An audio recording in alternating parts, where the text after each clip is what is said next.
Olá, aqui quem fala é o Everton da Eu no Deme. E no vídeo de hoje eu vou te ensinar a identificar o transtorno da compulsão alimentar. E se você assistir o vídeo até o fim, também vai descobrir tudo que pode desenvolver esse transtorno em uma pessoa.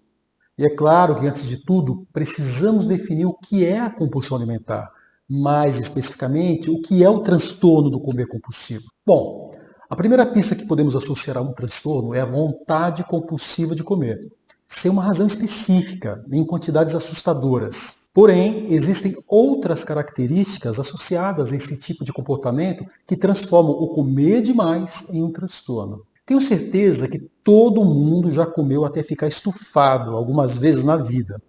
Quando foi a um casamento, por exemplo, ou então nas comemorações de fim de ano, e gente, muitas outras coisas, viagens e por aí vai, a lista não tem fim, e todo mundo já falou, tô explodindo.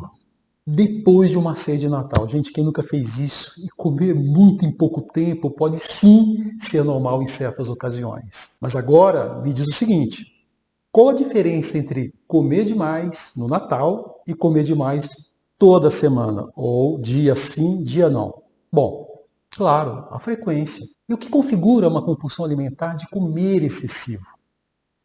A frequência. Agora vamos analisar quando esse transtorno surge na vida de uma pessoa.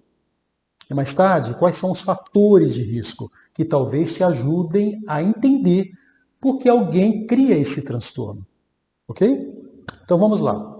Em que esse transtorno é mais comum? Os números indicam que existem 2 mulheres com esse transtorno para cada homem com o mesmo problema. Isso significa que as mulheres tendem a desenvolver essa desordem mais do que os homens. E tanto para os homens quanto para as mulheres afetadas, o ápice dessa situação, desse problema, normalmente ocorre no final dos anos da adolescência e no começo da juventude. Estima-se que cerca de 4,7% dos brasileiros sofrem ou sofreram com isso em algum momento. O que, dependendo da fonte, é proporcionalmente mais do que o dobro das pessoas que sofrem com a mesma coisa nos Estados Unidos, por exemplo. Bom, alguns dos problemas médicos relacionados a comer demais costumam ser obesidade, hipertensão, diabetes e dores crônicas. Existem também outros problemas associados que são psiquiátricos, como, por exemplo, o transtorno do estresse pós-traumático, também conhecido como TEPT, além de fobia social ou até mesmo abuso de drogas. O que mais pode ser percebido na população com compulsões alimentares? Essa é uma pergunta que a gente quer responder agora. Se eu só pudesse usar uma palavra para responder essa pergunta, eu diria traumas. Mas deixa eu te explicar melhor. Os maiores fatores de risco para o transtorno incluem um histórico de obesidade durante a infância, comportamentos antissociais e o bullying, o famoso bullying, principalmente no período da infância. Podem eles estar associados com isso. E agora, você vai entender por que eu escolheria a palavra trauma para resumir esses fatores. Esse tipo de transtorno alimentar tem mais chances de ocorrer quando existem vestígios de abuso de qualquer origem na vida de uma pessoa, desde abuso físico até sexual. E o que mais?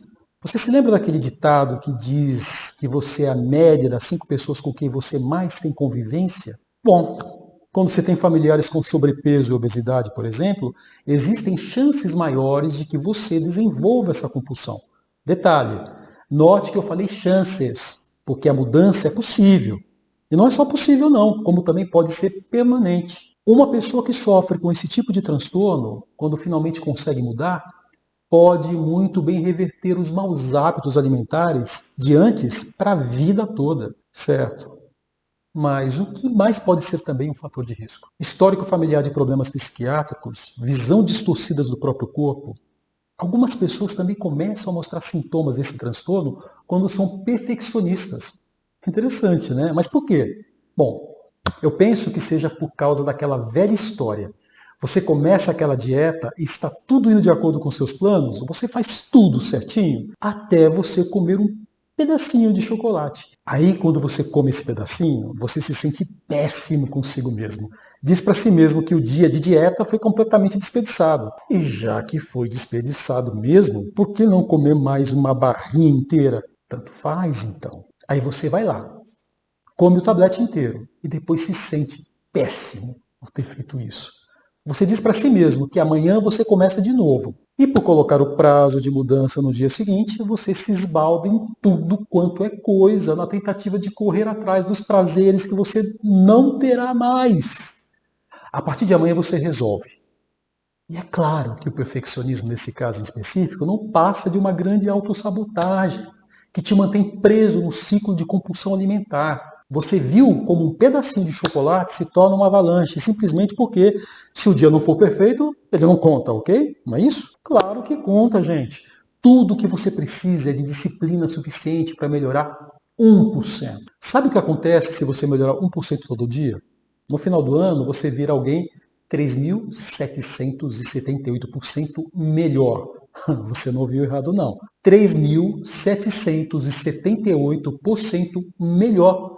Tá bom para você? Como diria o bom mineiro. E isso vai muito além de uma dieta. Vale para todos os aspectos da vida.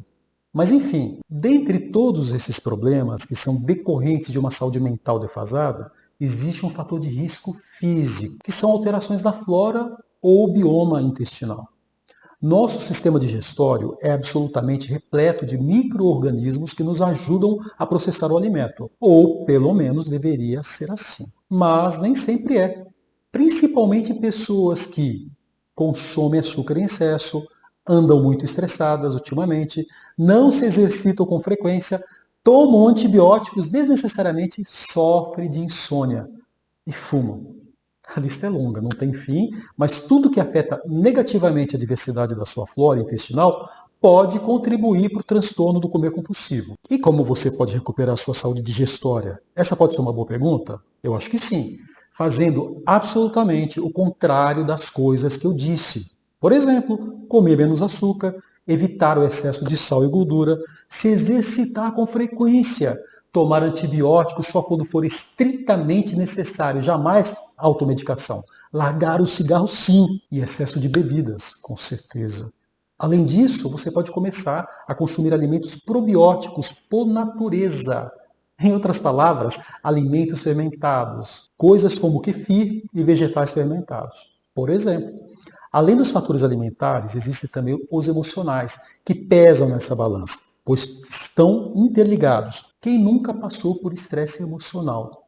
Medo, pressão, raiva, insegurança e tantos outros. Os fatores emocionais são os responsáveis pela somatização de vários distúrbios mentais e físicos. Então, de certa forma, tudo está interligado, junto e misturado. Afinal de contas, não é de hoje que se sabe da existência de problemas psicossomáticos, ou problemas da mente, que afetam a saúde do próprio corpo físico. E é claro, quanto mais fatores de risco a pessoa apresentar, maiores serão as chances de se desenvolver esse transtorno. Você se lembra que eu falei que o vício em substâncias lícitas ou ilícitas também é um fator de risco? Pois é, o mecanismo neurológico desses dois transtornos é o mesmo, possivelmente por isso. Se você tiver um, fica muito mais fácil de desenvolver o outro. Simples assim. Mais um detalhe. Esses episódios do comer compulsivo são principalmente causados por emoções negativas. Bom, com as informações que você tem até o momento, já será possível identificar alguns fatores de risco do transtorno do comer compulsivo. E claro, isso não substitui uma avaliação médica. No próximo vídeo, eu irei te explicar como você pode evitar e reverter o transtorno do comer compulsivo. Se você quiser receber a parte 2 desse vídeo em primeira mão, se inscreva no canal e ative o sininho. Obrigado por assistir até aqui e não se esqueça de dar um gostei no vídeo.